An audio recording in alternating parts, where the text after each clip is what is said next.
muchísimas gracias. Ha sido muy generoso en la presentación. Para mí es un honor venir y dar una charla con todos ustedes.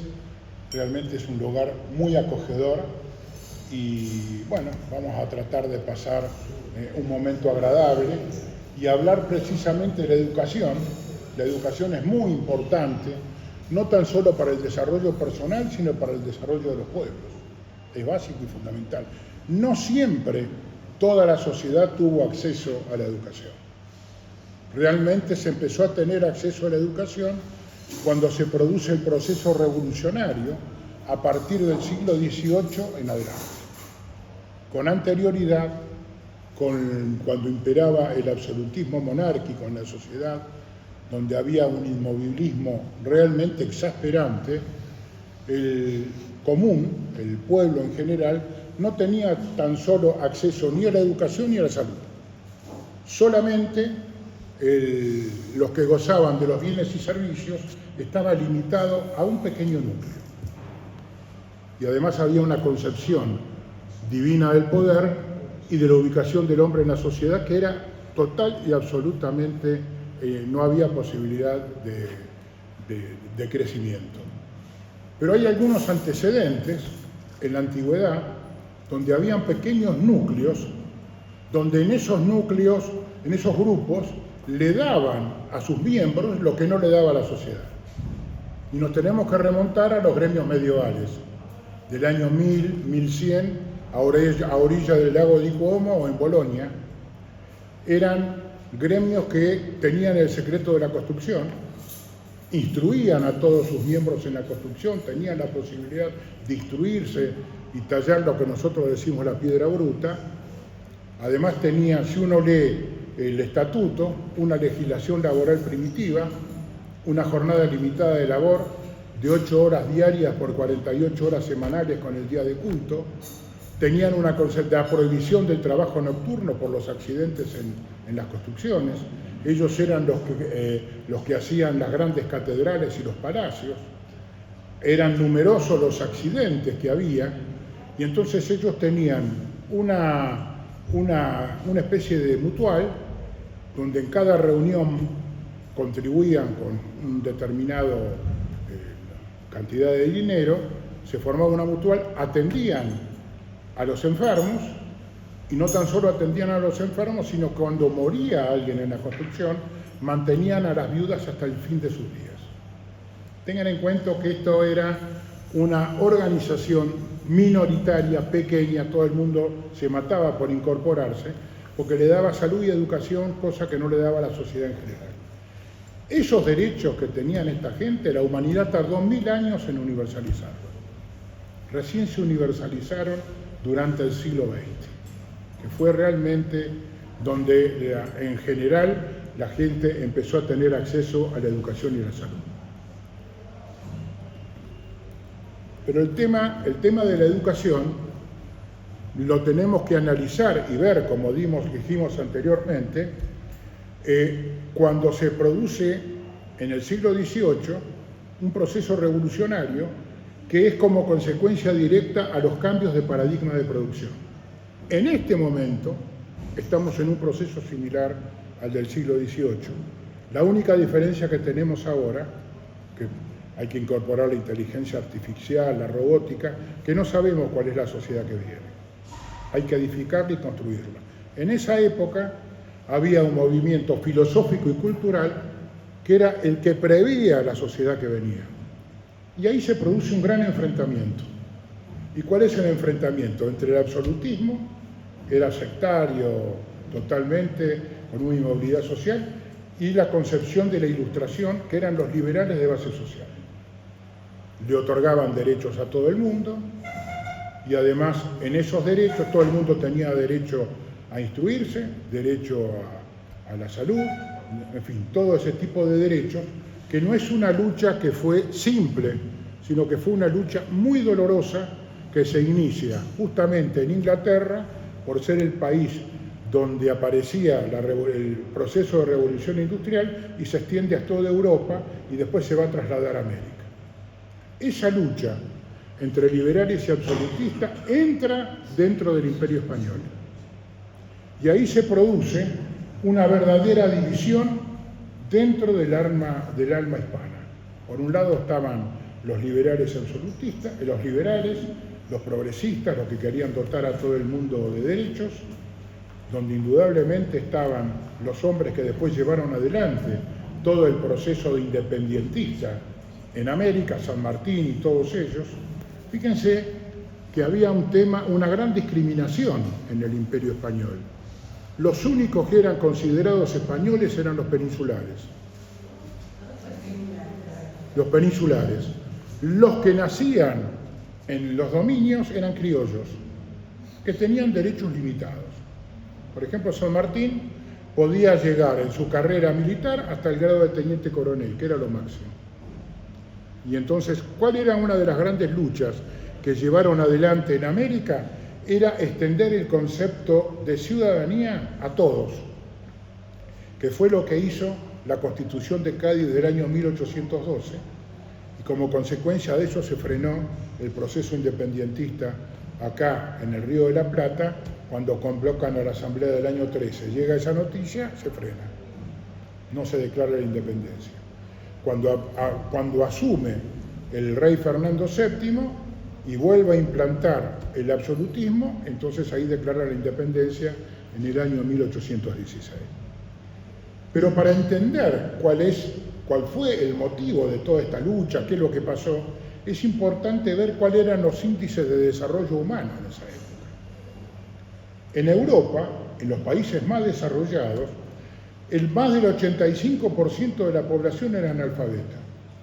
Solamente gozaba de los bienes y servicios la nobleza y el clero, que representaban el 15% de la sociedad.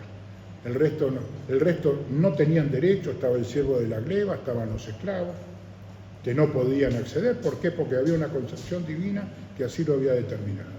Ellos tenían que sufrir en esta tierra para lograr, digamos, la gloria divina. Y contra eso se levantó las ideas justamente de la Ilustración. El 85, ahora si nosotros nos trasladamos a América, sobre todo al virreinato del Río de la Plata, en el año 1810 el 95% de la población era analfabeta. El 95%. Solamente había un 5% de la población que era alfabeta, tenía acceso a la educación, tenía acceso a la salud. Las mujeres eran todas analfabetas, con excepción de algunas excepciones, como por ejemplo Mariquita Sánchez de Thompson o la esposa de Moreno. Contra todo eso, bueno, cuando la lucha viene a América, la independencia americana no es un fin en sí mismo, sino que es una consecuencia de la lucha entre liberales y absolutistas. Si se hubiera aprobado la Constitución Liberal de Cádiz, frenaban la independencia americana. ¿Por qué? Porque la Constitución Liberal de Cádiz extendía el concepto de ciudadanos a todos los miembros del imperio, le daba autonomía a los virreinatos, le daba la posibilidad de que elijan diputados en las cortes, los integraba a todos. Cuando lo dejaron de lado, bueno, ahí vino todo el proceso. Ahora, el proceso revolucionario que se da justamente en América, si lo analizamos acá en el virreinato del Río de la Plata, ellos ponían énfasis en la educación, básica y fundamental. ¿Por qué? Porque ellos decían que con la educación, si nosotros educábamos al pueblo y a todos ellos, el país se iba a crecer, no tan solo se iba a beneficiar el país como un Estado independiente, sino que iban a crecer personalmente cada uno de ellos. La educación fue una de las mayores preocupaciones del movimiento emancipador, porque comprendían que para ser soberano no bastaba con la independencia política, y esto es cierto, sino que además era necesario obtener la independencia científica y tecnológica, que se lograba con la educación popular integral para todos. Ellos trabajaban en ese concepto. La educación la concebían enmarcadas en los principios de igualdad para todos, de libertad y como corolario de ello la fraternidad. Es por ello que con un criterio universalista pregonan la educación igualitaria, pública y gratuita. ¿Por qué toqué este tema? Porque a mí me gusta analizar temas del pasado y relacionados con el presente. Acá está cuestionada la educación pública en este momento. Entonces es importante analizar cuál ha sido nuestro pasado, cuál ha sido los beneficios que ha tenido sobre todo la República Argentina y qué es lo que proponemos para el futuro. Un adelantado para la época es Manuel Belgrano. Yo diría que es el creador de la escuela de la educación primaria. Fue un adelantado para la época, fue un defensor de la enseñanza y de la educación popular para todos. Presentó un proyecto para crear escuelas públicas gratuitas y algo muy novedoso en esa época, la incorporación de la mujer al sistema educativo. Porque él decía que una mujer educada educaba mejor a sus hijos, que sabía leer, sabía escribir y todo lo demás, y tendría que buscar una ubicación en la sociedad distinta a la que tenía, en esa época que era total y absolutamente secundaria. Y estas organizaciones independentistas empezaron a crear una serie de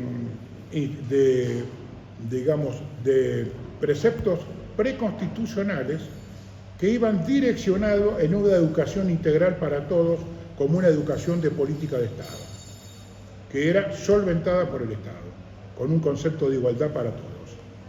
Si analizamos, por ejemplo, el Estatuto Provisional para la Dirección y Administración del Estado del año 1815, que la dictó el Directorio, en uno de sus artículos decía: es deber de la sociedad en su conjunto aliviar la miseria y desprecio de los ciudadanos, proporcionándoles los medios para instruirse. Ellos concebían de que la sociedad era la que los tenía que instruir a todos en un concepto de igualdad y no de acuerdo a su poder económico. La Constitución del 19, que fue un proyecto muy interesante para crear una monarquía constitucional acá en la Argentina, que era el proyecto de Belgrano. Belgrano en el año 1816, apoyado por San Martín, propone una monarquía constitucional presidida por un inca, que ahí reconoce la nobleza incaica, que es el hermano de Tupac Amaru, que es recibido acá en Buenos Aires con todos los honores de jefe de Estado. Y después no fracasa ese proyecto y inclusive está enterrado acá en la Recoleta, ¿no? Y hay un tema que es interesantísimo. Él propone que la capital de ese estado sea el Cusco. Y ese estado iba a estar integrado por Perú, Bolivia, Paraguay, Río Grande do Sul, Uruguay, Argentina y Chile. Va a ser un superestado realmente, y ahí fracasó. Y la Constitución del 19 decía, fíjense que era monárquica, ¿no? Formar planes uniformes de educación pública y proveer los medios para el sostén de los establecimientos de esta clase. Todos ponen acento en la igualdad y la instrucción. La Constitución del 26, que era aristocrática y unitaria, sancionada por el Congreso General Constituyente, establece: al Congreso corresponde formar planes generales de educación pública. Todos estos principios son receptados en la Constitución del año 1853. De ahí se inicia otro proceso. Con estos ejemplos se pone en evidencia que la educación popular con características de igualdad y universalidad era un objetivo común que se transformó en una verdadera política de Estado. Sarmiento, que es el que continúa con las ideas de Belgrano, siguiendo con esta línea de pensamiento, considera que el principal problema que tenía la sociedad era su elevado índice de analfabetismo. Entiende que el progreso está indisolublemente unido con la educación que la consigue siguiendo los principios de igualdad y una educación integral para todos. También tiene el mismo concepto. En el año 1845, siguiendo con Sarmiento, encontrándose exiliado en Chile, el gobierno de ese país le encomienda la tarea de estudiar los sistemas educativos en Estados Unidos y en Europa. Él hace toda una gira y Sarmiento se enamora del sistema de educación popular que se aplica en los Estados Unidos de Norteamérica, sostenidos por el matrimonio humano. Es el método lancasteriano, donde aprendían en un diálogo entre el docente y el alumno. Y además también se enamora de la sociedad norteamericana porque ve con sorpresa que las mujeres caminan solas por la calle y se muestran realmente muy interesantes, y él quiere aplicar ese sistema acá en la Argentina. Por eso después contrata a las docentes norteamericanas y todo lo demás. Vuelve a Chile y presenta un proyecto educativo de educación popular integral para todos, pero es rechazado por el gobierno chileno porque los chilenos querían una educación estratificada, una educación para los que están en las clases altas, medias y las bajas, no integral para todos como pretendió Sarmiento. Después de la caída de Rosas, me imagino cuál habrá sido la opinión de Sarmiento, porque era un hombre bastante complicado. Después de la caída de Rosas, Sarmiento regresa a la Argentina, asume como gobernador de San Juan en el periodo 1862 y 1864 y empieza a implementar su ideología. Y a poco de asumir dictó una ley orgánica de educación pública que imponía la enseñanza primaria obligatoria. Es el primer estado de la que después fue la Argentina que implementó la educación obligatoria. Y creaba además para los diferentes niveles de educación, creaba escuelas para los diferentes niveles de educación, entre ellas una con capacidad para 1000 alumnos, el Colegio Preparatorio, más tarde llamado Colegio Nacional de San Juan, y además, esto es algo novedoso, la Escuela de Señoritas destinada a la formación de las maestras y de las mujeres. En la presidencia de Sarmiento, que es algo muy interesante, en el año 1868, para saber cuál era la situación en que se encontraba la Argentina, concretó el primer censo nacional. Los argentinos eran, por entonces, 1.800.000 habitantes, de los cuales el 31% habitaba en la provincia de Buenos Aires, era un país despoblado totalmente, y el 80% era analfabeto, había un índice de analfabetismo del 80%. Según el censo, el 5% eran indígenas y el 8% europeo. El 75% de las familias vivían en la pobreza en ranchos de barro y paja. Los profesionales solo representaban el 1% de la población. La población era escasa y estaba mal educada, y la riqueza estaba total y absolutamente mal distribuida.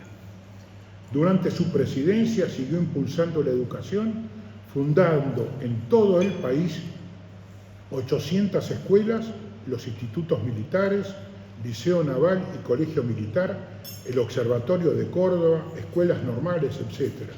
Y hay una anécdota de Sarmiento que lo pinta de cuerpo entero.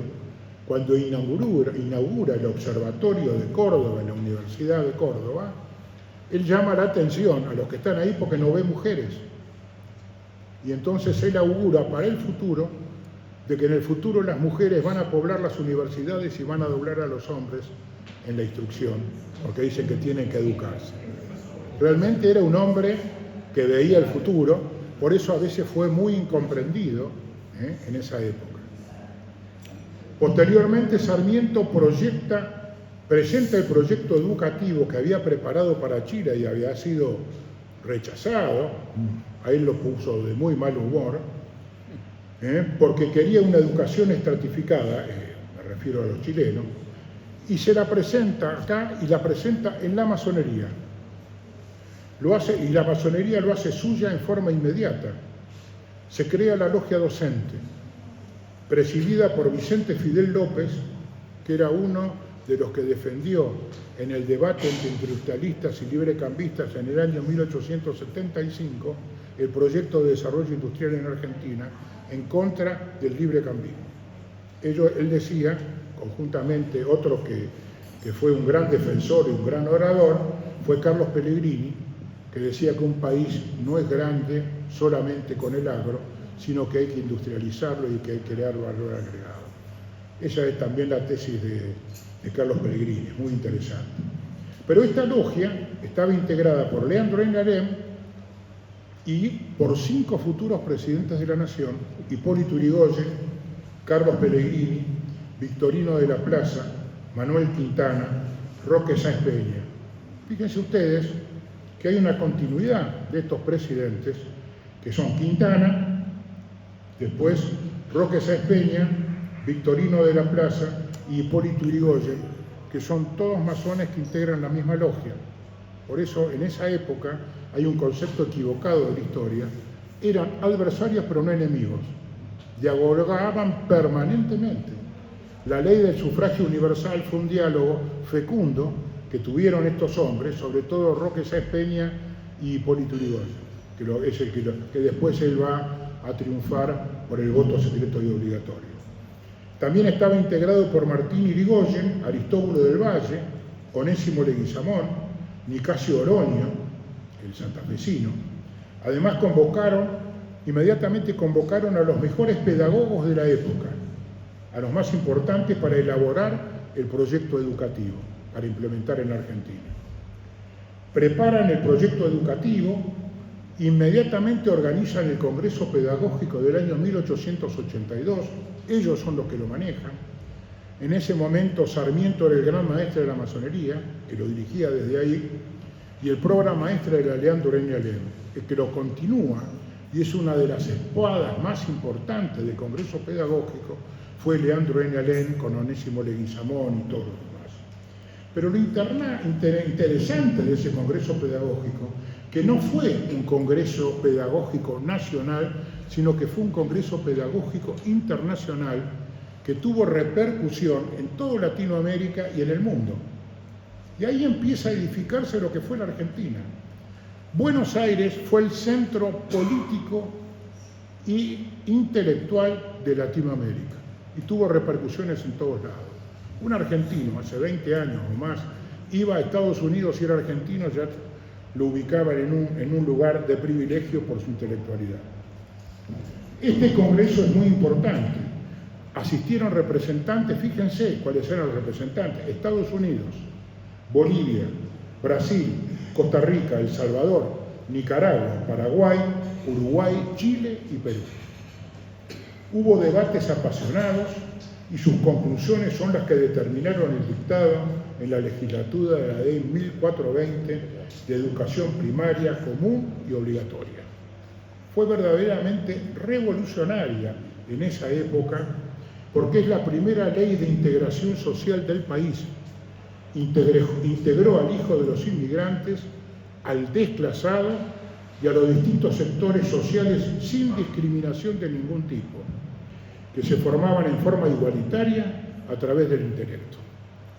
A los pocos años de haberse implementado justamente esta ley, la 1420, al cabo de 30 años, Argentina, de 80% de analfabetos, había bajado casi al 25% de analfabetos y después empezó a competir con los países europeos, que eran los países Por eso Argentina tuvo un respeto muy importante en materia educativa a nivel latinoamericano y a nivel mundial. Ese proyecto se completa con la ley Avellaneda, que crea el Estatuto de las Universidades Nacionales en el año 1885, la ley Laínez, que autoriza. Lo importante es que en esa época la ley 1420 es una ley unitaria, la maneja el Estado Nacional para todas las provincias y la financia. Y a través de la ley Laínez, que crean colegios nacionales, primarios en todas las provincias, son los que van a marcar el compás de la educación en cada una de las provincias. Fíjense ustedes que cuando se crea el Consejo Nacional de Educación, que era el que las nucleaba, ellos garantizaron que la educación que se daba acá en Buenos Aires era del mismo nivel que se daba en La Quiaca o se daba en Tierra del Fuego. En un colegio, por ejemplo, de campo, Ahí emergían profesionales. Hay una anécdota muy interesante que me toca un poco de cerca. Yo soy de familias tucumanas y había un colegio de campo, rural, en el límite entre Salta y Tucumán, en San Pedro de Colalao. De ese colegio, de la gente que yo conozco, salió un abogado, un primo mío, mi prima licenciada en Ciencias Políticas, mi otro primo ingeniero, el amigo médico de esos colegios. Y cuando a la directora la declaran la docente del año en el año 2000 y hacen una reunión en la legislatura de allí de Tucumán, hay una gran sorpresa. El ministro de Educación había sido alumno de ella, se había educado en ese colegio, y para llegar a ese colegio tenía 1 hora y media de mula, y para volver también. Era un hombre brillante, lo becaron en Tucumán, en la ciudad de Tucumán, y después fue a Europa. Era un licenciado en Ciencias Políticas, Filosofía y Letras, un hombre realmente extraordinario. En esa época en Argentina existían 3 universidades nacionales y 2 provinciales, surgidas en momentos históricos diferentes.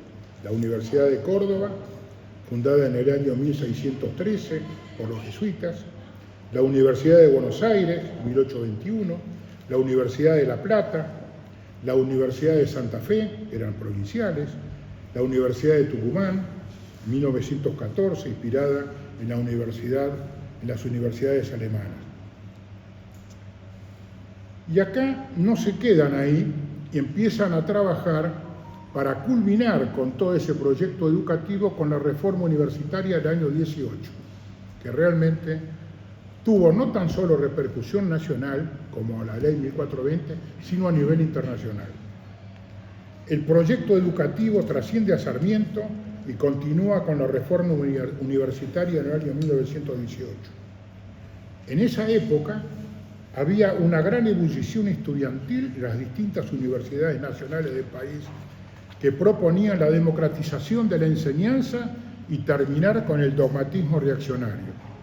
Es en la Universidad de Córdoba, que era una de las más dogmáticas y reaccionarias, donde se gesta el movimiento reformista.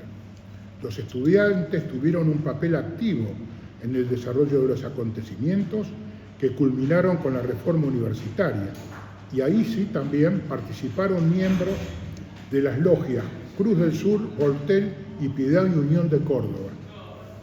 El redactor del manifiesto liminar, que fue Deodoro Roca, perteneció a la logia Córdoba Libre. Es decir, es un proyecto que se elaboró dentro de la masonería participando con grandes pedagogos que no pertenecían a ella de la Argentina. Contó con la clara presencia de Gabriel del Mazo, Julio B. Vicente González, Alejandro Corno, además del presidente Hipólito Yrigoyen, entre otros. Y las logias Unión y Libertad de Rosario y la logia 20 de septiembre de 1860 dieron su apoyo, de 1870, quiero decir, que estos eran, el 20 de septiembre indudablemente eran republicanos italianos, dieron su apoyo a la reforma de la gran logia que proponía la gran logia de la masonería argentina y se manifestó, dieron su apoyo además a la reforma la gran logia de la masonería argentina, que se manifestó a favor al mandar un telegrama a la Federación Universitaria de Córdoba dando apoyo explícito al movimiento reformista. La reforma se extendió a las universidades de Buenos Aires, La Plata y Tucumán, también por América Latina. El apoyo del gobierno de Yrigoyen fue clave para el éxito del proyecto reformista.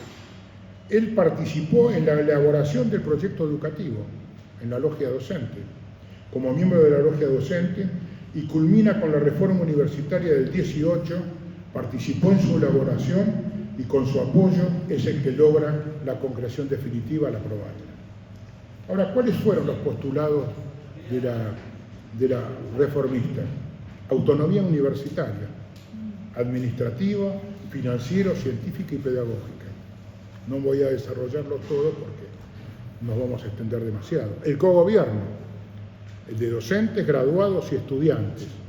Es la confirmación de la democratización del gobierno universitario y de la educación integral para todos. Libertad de cátedra, pluralismo ideológico y libertad de debate. Gratuidad e ingreso. Acá le abren las puertas a todo el pueblo, al pueblo argentino, independientemente de su condición social, hay una educación universitaria. Periodicidad de las cátedras para que se perfeccionen y vocación de latinoamericanismo en toda su investigación. La reforma universitaria tuvo una proyección Latinoamérica incalculable y fue bandera de lucha en el Mayo francés del año 1968. ¿Quiénes son los que militaban, los que no pertenecían a la Argentina?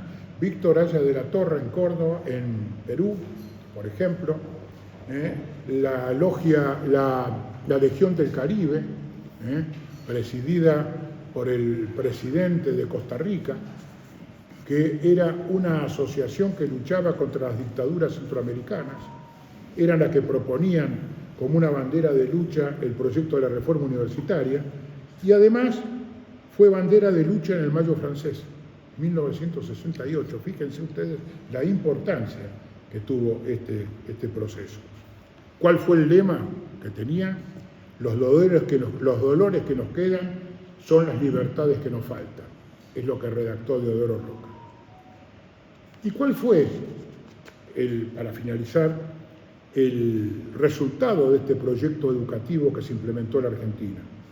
El proyecto educativo provocó una movilidad social ascendente nunca vista, no tan solo en nuestro país, sino en toda Latinoamérica.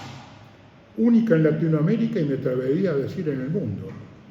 El sistema educativo que se implementó en la Argentina provocó una notable movilidad social ascendente, única, como dije, en Latinoamérica, y me atrevería a decir en el mundo. Permitió que el hijo del obrero pueda ser empresario, profesor universitario y presidente de la nación. Y hay un antecedente que nadie tiene en cuenta.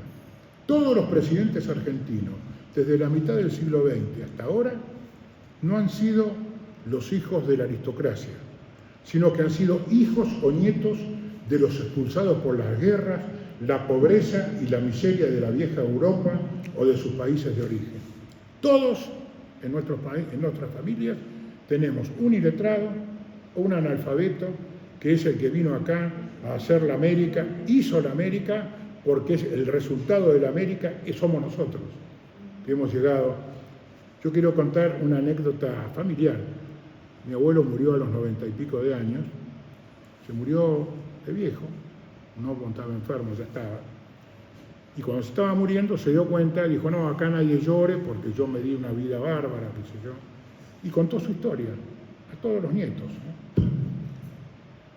Y dice, vine de Italia, de un lugar donde era imposible crecer. Vine acá a la Argentina. Él era autodidacta. Aprendí el oficio de albañil. Inmediatamente empecé a trabajar. Armé mi empresa constructora. Me casé con una paisana, con otra siciliana. Tuve 9 hijos, 24 nietos. De los 9 hijos, los varones, todos empresarios. Y mis 24 nietos, la mayoría son profesionales y los otros van en camino a hacerlo. ¿Quiere que les diga una cosa? Vine y hice la América. Ahora le dejo a ustedes la posta para que sigan creciendo. Eso es una cosa que realmente nos llenó de gozo, porque se moría contento, realmente por todo lo que había hecho. Pero además hay otro tema, la educación argentina llegó a niveles de excelencia. El país obtuvo 5 premios Nobel y otros tantos científicos integraron equipos que lograron la obtención de esos premios. Es importante, ahora volviendo al presente, que mantengamos y elevemos el nivel educativo en Argentina, garantizando la posibilidad de una educación gratuita, igualitaria, integral, para todos, independientemente de su condición social. La educación fue una de las mayores preocupaciones del movimiento emancipador. porque comprendían que para ser soberano no bastaba con la independencia política, sino que además era necesario obtener la independencia científica y tecnológica que se educa con la educación popular integral para todos. Esto es un desafío que nosotros tenemos y, queridos amigos, de nosotros depende. Le agradezco mucho la atención dispensada. Muchísimas gracias.